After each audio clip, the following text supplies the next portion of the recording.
안녕하세요. 여러분의 재물운을 밝혀드릴 사주머니입니다. 오늘도 운과 돈의 길을 함께 걸어가 보겠습니다. 영상 시작하기 전에 구독과 좋아요, 알림 설정까지 꼭 부탁드립니다. 여러분의 관심이 저에게 큰 힘이 됩니다. 오늘은 우리가 돈을 다룰 때 절대 빼놓을 수 없는 키워드, 바로 금리와 재물운에 대한 이야기를 해보려고 합니다.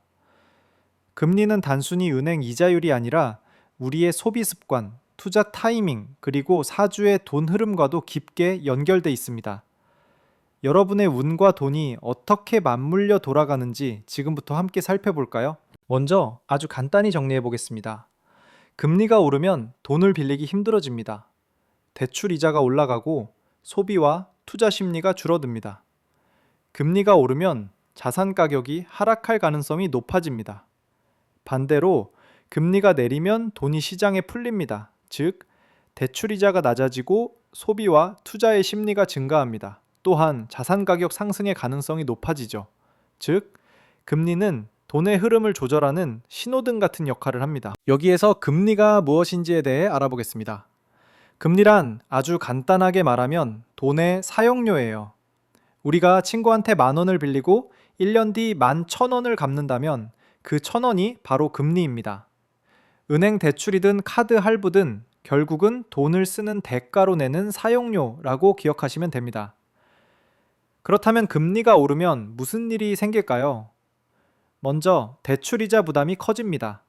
집을 사기 위해 대출받은 사람, 학자금 대출을 갚는 청년 모두 지출이 늘어나죠.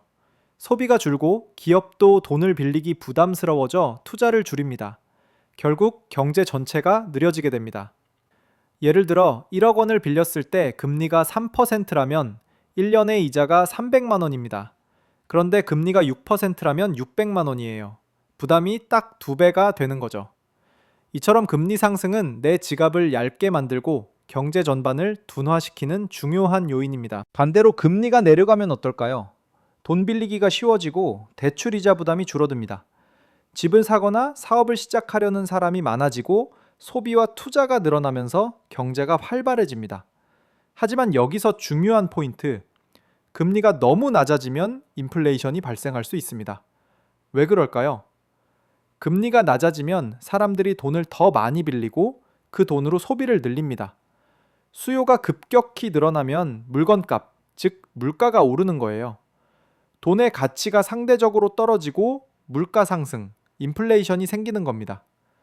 즉, 금리는 경기를 살리는 힘이기도 하지만 너무 낮으면 물가 불안을 불러올 수 있다는 양날의 검입니다. 사주 명리에서는 재물운을 주로 재성이라는 별로 풀이합니다.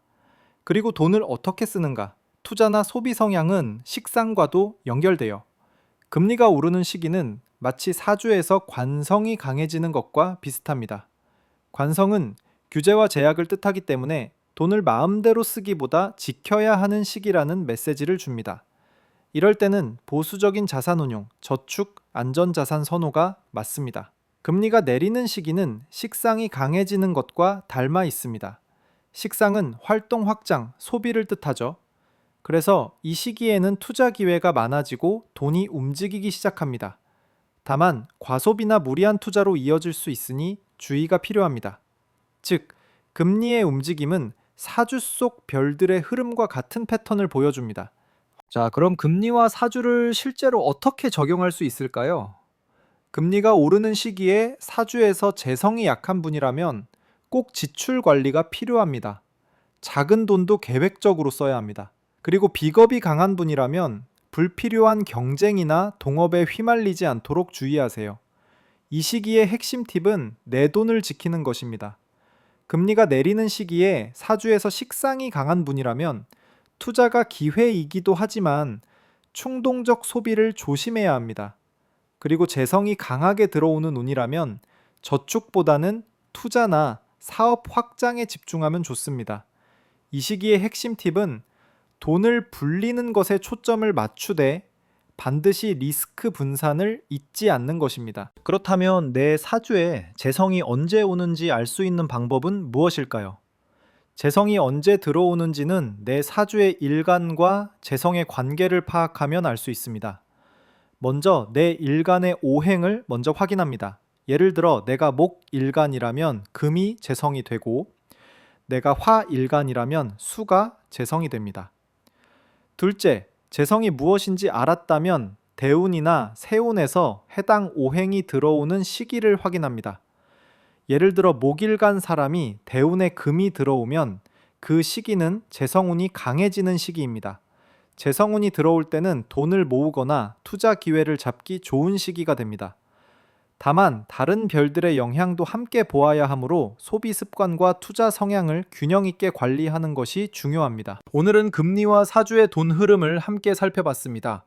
금리가 오를 땐 지키고 내릴 땐 불리는 것, 이 단순한 원리를 사주의 흐름과 연결해 보면 여러분만의 맞춤형 돈 관리 전략이 보입니다. 돈은 단순히 많이 버는 것보다 언제 어떻게 쓰고 불리느냐가 더 중요합니다. 여러분의 사주 속 흐름을 이해하면 돈과 운을 더 지혜롭게 다룰 수 있습니다. 오늘도 끝까지 함께 해주셔서 감사합니다. 이 영상이 도움이 되셨다면 좋아요와 구독, 그리고 알림 설정도 부탁드립니다. 여러분의 재물운이 언제나 밝게 빛나길 바랍니다. 사주머니였습니다.